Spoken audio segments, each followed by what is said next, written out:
पत्नी सहित राजा द्युमत्सेन की सत्यवान के लिए चिंता, ऋषियों का उन्हें आश्वासन देना, सावित्री और सत्यवान का आगमन तथा सावित्री द्वारा विलंब से आने के कारण पर प्रकाश डालते हुए वर प्राप्ति का विवरण बताना। अध्याय 298। मार्कंडेय जी कहते हैं, प्रिय युधिष्ठिर, इसी समय महाबली महाराज द्युमत्सेन को उनकी खोई हुए आंखें मिल गई। दृष्टि स्वच्छ हो जाने के कारण वे सब कुछ देखने लगे। भरत श्रेष्ठ, वे अपनी पत्नी शैव्या के साथ सभी आश्रमों में जाकर पुत्र का पता लगाने लगे। उस समय उन्हें सत्यवान के लिए बड़ी वेदना हो रही थी। वे दोनों पति पत्नी उस रात में पुत्र की खोज करते हुए विभिन्न आश्रमों, नदी के तटों तथा वनों और सरोवरों में भ्रमण करने लगे। जो कोई भी शब्द कान में पड़ता, उसी को सुनकर वे अपने पुत्र के आने की आशंका से उत्सुक हो उठते और परस्पर कहने लगते कि सावित्री के साथ सत्यवान आ रहा है।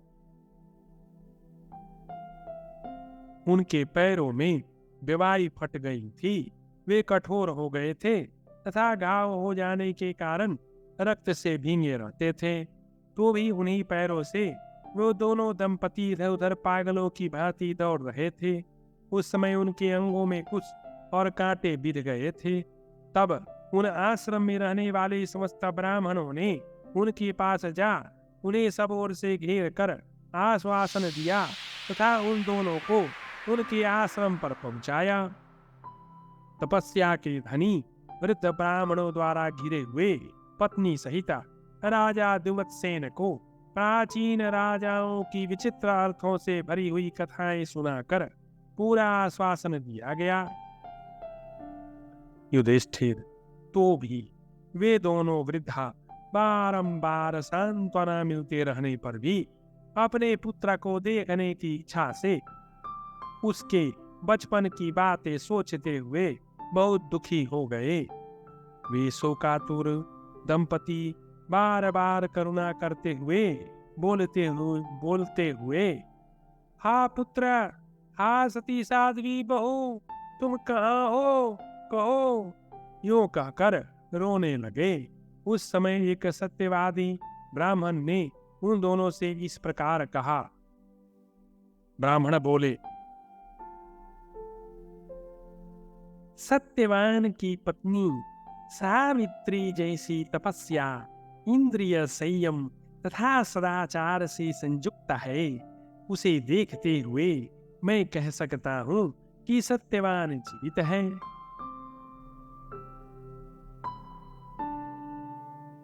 फिर गौतम बोले, मैंने छहों अंगों सहित संपूर्ण वेदों का अध्ययन किया है, महान तप का संचय किया है, कुमार अवस्था से ही ब्रह्मचर्य का पालन करते हुए गुरुजनों तथा अग्निदेव को संतुष्ट किया है, एकाग्रचित्त होकर सभी व्रत पूर्ण किए हैं, पूर्व काल में हवा पीकर विधि पूर्वक उपवास व्रत का साधन किया है। इस तपस्या के प्रभाव से मैं दूसरों की सारी चेष्टाओं को जान लेता हूँ।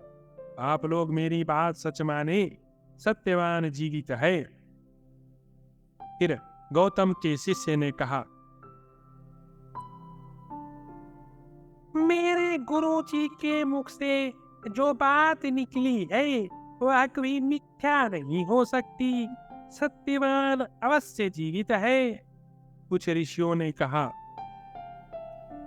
सत्यवान की पत्नी सावित्री उन सभी शुभ लक्षणों से युक्त है जो वेदव्य का निवारण करके सौभाग्य की वृद्धि करने वाले हैं, इसलिए सत्यवान अवश्य जीवित है। भारद्वाज बोले,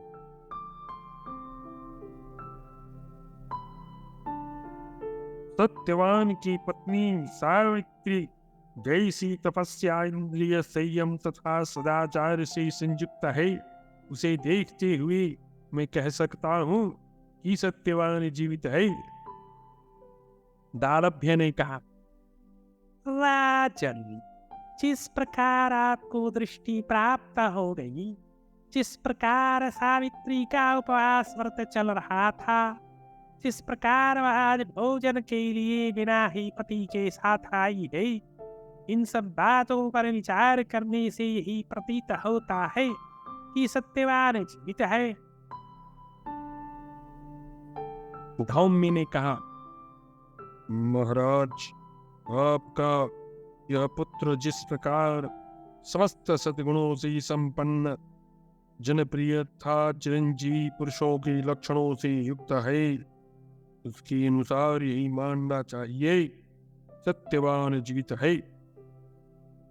मार्कंडेय जी कहते हैं, युधिष्ठिर, इस प्रकार सत्यवादी एवं तपस्वी मुनियों ने जब राजा दिवत्सेन को पूर्णतः आश्वासन दिया, तब उन सब का समादर करते हुए उनकी बात मानकर वे स्थिर से हो गए। तदनंतर 2 घड़ी में सावित्री अपने पति सत्यवान के साथ रात में वहां आई और बड़े हर्ष के साथ उसने आश्रम में प्रवेश किया। तब ब्राह्मणों ने कहा, महाराज, पुत्र की सेठ आपका मिलन हुआ और आपको नेत्र भी प्राप्त हो गई। इस अवस्था में आपको देखकर हम सब लोग आपका अभ्युदय मना रहे हैं। बड़ी सौभाग्य की बात है कि आपको पुत्र का समागम प्राप्त हुआ, बहू सावित्री का दर्शन हुआ और अपने खोए हुए नेत्र पुनः मिल गए। इन तीनों बातों से आपका अभ्युदय सूचित होता है। हम सब लोगों को जो बात कही है वह जो की त्यों सत्य निकली, इसमें संशय नहीं है। आगे भी शीघ्र ही आपकी बारंबार समृद्धि होने वाली है। युधिष्ठिर, तदनंतर सभी ब्राह्मण वहां आग जलाकर राजा दिवत्सेन के पास बैठ गए। सैव्या, सतवान, सत्यवान तथा सावित्री, ये तीनों भी एक और खड़े थे, जो उन सब महात्माओं की आज्ञा पाकर शोक रहित होकर बैठ गए। पार्थ तत्पश्चात राजा के पास बैठे हुए वे सभी वनवासी कौतूहलवश राजकुमार सत्यवान से पूछने लगे। ऋषि बोले, राजकुमार, तुम अपनी पत्नी के साथ पहले ये क्यों नहीं चले आए? क्यों इतनी रात बिता कर आए? तुम्हारी सामने कौन सी अड़चन आ गई थी? राजपुत्र, तुमने आने में विलंब करके अपनी माता पिता तथा हम लोगों की भी भारी संताप में डाल दिया था। तुमने ऐसा क्यों किया, यह हम सब जान नहीं पाते हैं। अतः सब बातें स्पष्ट रूप से बताओ। तब सत्यवान बोले, आदरणीय ऋषियों, मैं पिता की आज्ञा पाकर सावित्री के साथ वन में गया। फिर वन में लकड़ियों को चीरते समय मेरे सिर में बड़े जोर का दर्द होने लगा। मैं समझता हूँ कि मैं वेदना से व्याकुल होकर देर तक सोता रह गया। उतने समय तक मैं उसके पहले कभी नहीं सोया था। नींद खुलने पर मैं इतनी रात के बाद भी इसलिए चला आया कि आप लोगों को मेरे लिए चिंतित न होना पड़े। इस विलंब और कोई कारण नहीं। गौतम बोले, मेरे पिता दिवत्सेन को जो सहसा नेत्रों की प्राप्ति हुई है, इसका कारण तुम नहीं जानते। संभवतः सावित्री बतला सकती है। सावित्री, मैं इसका रहस्य तुमसे सुनना चाहता हूँ, क्योंकि तुम भूत भविष्य सब कुछ जानती हो। मैं तुमसे साक्षात सावित्री देवी की समान तेजस्विनी जानता हूँ। राजा को जो सहसा नेत्रों की प्राप्ति हुई है, इसके कारण तुम जानती हो। सच सच बताओ, यदि इसमें कुछ छिपाने की बात ना हो तो हमसे अवश्य कहो। सावित्री बोली। आदरणीय मुनीश्वरों, आप लोग जैसा समझते हैं ठीक है। आप लोगों का संकल्प अन्यथा नहीं हो सकता। मेरे लिए कोई छिपाने की बात नहीं है। मैं सब घटनाएं ठीक ठीक बताती हूँ, सुनिए। महात्मा नारद जी ने मुझसे मेरे पति की मृत्यु का हाल बताया था। वह मृत्यु दिवस आज ही आया था, इसलिए मैं इन्हें अकेला नहीं छोड़ती थी। जब ये सिर के दर्द से व्याकुल हो रहे थे, उस समय साक्षात भगवान यमराज अपने सेवक के साथ पधारे। वे उन्हें बांध कर दक्षिण दिशा की ओर ले चले। उस समय मैंने सत्य वचनों द्वारा उन भगवान यम की स्तुति की। अब उन्होंने मुझे 5 वर दिए। उन वरों को आप मुझसे सुनिए। नेत्र तथा अपने राज्य की प्राप्ति, ये 2 वर मेरे ससुर के लिए प्राप्त हुए हैं। इसके सिवा मैंने अपने पिता के लिए 100 पुत्र तथा अपने लिए भी 100 पुत्र होने के वर पाए हैं। 5वें वर के रूप में मुझे मेरे पति सत्यवान 400 वर्षों की आयु लेकर प्राप्त हुए हैं। पति के जीवन की रक्षा के लिए मैंने यह व्रत लिया था। इस प्रकार मैंने आप लोगों से विलंब से आने का कारण और उसका यथावत वृत्तांत विस्तार पूर्वक बताया है। मुझे जो यह महान दुख उठाना पड़ा है, उसका अंतिम फल सुख ही हुआ। ऋषि बोले। प्रतिव्रते राजा दिमत्सेन का कुल भांति भांति की विपत्तियों से ग्रस्त होकर दुख के अंधकार में गड्ढे में जा डूबा था, परंतु तुम जैसी सुशीला व्रतपरायण और पवित्र आचरण वाली कुलीन वधू ने आकर उसका उद्धार कर दिया। मारकंडे जी कहते हैं, युधिष्ठिर, इस प्रकार वहाँ आए हुए महर्षियों ने स्त्रियों में श्रेष्ठ सावित्री की भूरी भूरी प्रशंसा तथा आदर सत्कार करके पुत्र सहित राजा दुमत्सेन की अनुमति ले सुख और प्रसन्नता के साथ अपने अपने घर को प्रस्थान किया। साल्व की प्रजा के अनुरोध से महाराज द्युमत्सेन का राज्याभिषेक कराना तथा सावित्री की 100 पुत्रों और 100 भाइयों की प्राप्ति। मारकंडे जी कहते हैं, जब वह रात बीत गई और सूर्यमंडल का उदय हुआ, युधिष्ठिर, उस समय सब तपोधन ऋषिगण पूर्वाहन काल का नित्य कृत्य पूरा करके पुनः उस आश्रम में एकत्र हुए। वे महर्षिगण राजा दुमत्सेन से सावित्री के उस परम सौभाग्य का बारंबार वर्णन करते हुए भी तृप्त नहीं होते थे।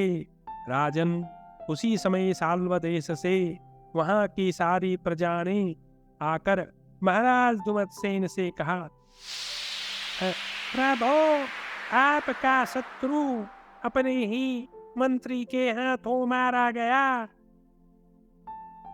उन्होंने यह भी निवेदन किया कि उसके सहायक और बंधु बांधव भी मंत्री के ही हाथ मर चुके हैं। शत्रु की सारी सेना पलायन कर गई। यह यथावत वृत्तांत सुनाकर सब लोगों का एक मत से यह निश्चय हुआ है कि हमें पूर्व नरेश पर ही विश्वास है। उन्हें दिखाई देता हो न दिखता हो, वे ही हमारे राजा हो। नरेश्वर, ऐसा निश्चय करके ही हमें यहाँ भेजा गया है। ये सवारियां प्रस्तुत है और आपकी चतुरंगिणी सेना भी सेवा में उपस्थित है। राजन, आपका कल्याण हो। अब अपने राज्य में पधारिए। नगर में आपकी विजय घोषित कर दी गई है। आप दीर्घकाल तक अपने बाप दादों के राज्य पर प्रतिष्ठित रहें। तत्पश्चात राजा दुमत्सेन को नेत्रयुक्त और स्वस्थ शरीर से शोभित देखकर उन सब के नेत्र आश्चर्य से खिल उठे और सबने मस्तक झुकाकर उन्हें प्रणाम किया। इसके बाद राजा ने आश्रम में रहने वाले उन वृद्ध ब्राह्मणों का अभिवादन किया और उन सब से समादृत हो वे अपनी राजधानी की ओर चले। शैब्या भी अपनी बहू सावित्री के साथ सुंदर बिछावन से युक्त तेजस्वी शिविका पर बैठकर, जिसे कई कहार ढो रहे थे, आरूढ़ हो सेना से घिरी हुई चल दी। वहां पहुंचने पर पुरोहितों ने बड़ी प्रसन्नता के साथ दिवत्सेन का राज्याभिषेक किया। साथ ही उनके महामना पुत्र सत्यवान को भी युवराज के पद पर अभिषिक्त कर दिया। तदनंतर दीर्घ काल के पश्चात सावित्री के गर्भ से उसकी कीर्ति बढ़ाने वाले 100 पुत्र उत्पन्न हुए। वे सबके सब शूरवीर तथा संग्राम में कभी पीछे न हटने वाले थे। इसी प्रकार मद्र अश्वपति के भी मालवी के गर्भ से सावित्री के 100 सहोदर भाई उत्पन्न हुए, जो अत्यंत बलशाली थे। इस तरह सावित्री ने अपने माता पिता आपको, अपने आप को, सास ससुर को तथा पति के समस्त कुल को भी भारी संकट से बचा लिया था। सावित्री की ही भांति यह कल्याणमयी उत्तम कुल वाली सुशीला द्रौपदी तुम सब लोगों का महान संकट से उद्धार करेगी। वैशंपायन जी कहते हैं, जन्मेजय, इस प्रकार उन महात्मा मार्कंडेय की समझाने बुझाने पर, आश्वासन देने पर उस समय पांडुनंदन राजा युधिष्ठिर शोक तथा चिंता से रहित हो काम्यक वन में सुखपूर्वक रहने लगे। जो इस परम उत्तम सावित्री उपाख्यान को भक्ति योग से सुनेगा, वह मनुष्य सदा अपने समस्त मनोरथों के सिद्ध होने से सुखी होगा, कभी दुखी नहीं होगा। इस प्रकार श्री महात्मन पर्व के अंतर्गत पतिव्रता महात्म पर्व में सावित्री उपाख्यान विषय 299वां अध्याय पूरा हुआ और यहीं पतिव्रता महात्म पर्व की समाप्ति हुई।